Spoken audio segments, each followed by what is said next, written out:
കണ്ണൂർ മട്ടന്നൂരിലെ യൂത്ത് കോൺഗ്രസ് നേതാവ് ഷുഹൈബിനെ കൊലപ്പെടുത്തിയ കേസിൽ വിചാരണ കോടതി മാറ്റണമെന്നുള്ള പ്രതികളുടെ ആവശ്യം തലശ്ശേരി പ്രിൻസിപ്പൽ സെഷൻസ് കോടതി ഇന്ന് പരിഗണിക്കുകയാണ്. വിചാരണ കോടതി പ്രോസിക്യൂഷൻ അനുകൂലമായ നിലപാട് സ്വീകരിക്കുന്നുവെന്നാണ് പ്രതിഭാഗത്തിന്റെ ആരോപണം. സാക്ഷി വിസ്താരത്തിൽ പ്രതിഭാഗം കോടതിയോട് സഹകരിച്ചിരുന്നില്ല.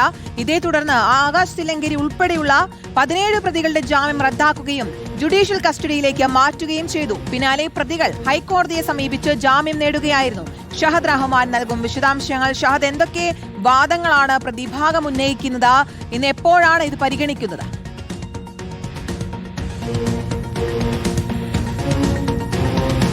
അതായത് ഈ പ്രധാനമായിട്ടും ഈ പ്രതിഭാഗം ഈ കോടതി മാറ്റണം എന്നുള്ള ആവശ്യമാണ് മുന്നോട്ട് വെക്കുന്നത്. ആകാശ് തില്ലങ്കേരി ഉൾപ്പെടെ 17 പ്രതികളാണ് ഈ കേസിലുള്ളത്. ഇവർക്ക് ജാമ്യം അനുവദിക്കണമെന്ന് ആവശ്യപ്പെട്ടുകൊണ്ട് തന്നെ ഇവർ നേരത്തെ കോടതിയെ സമീപിച്ചിട്ടുണ്ടായിരുന്നു. പക്ഷേ ഇവർക്ക് ജാമ്യം ലഭിച്ചിട്ടുണ്ടായിരുന്നില്ല.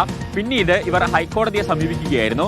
ആ ഘട്ടത്തിൽ ഹൈക്കോടതിയിൽ നിന്ന് ജാമ്യം ലഭിച്ചു എന്ന് മാത്രമല്ല, ഈ ജുഡീഷ്യൽ സെഷൻസ് കോടതിയെ അതിരൂക്ഷമായിട്ടുള്ള വിമർശനങ്ങളാണ് അന്ന് ഹൈക്കോടതി ഉന്നയിക്കുകയും ചെയ്തിട്ടുണ്ടായിരുന്നത്. ഈ പശ്ചാത്തലത്തിലാണ് ഇപ്പോൾ കോടതി മാറ്റണം എന്ന ആവശ്യം പ്രധാനമായിട്ടും ഈ പ്രതിഭാഗം ഉന്നയിക്കുന്നത്.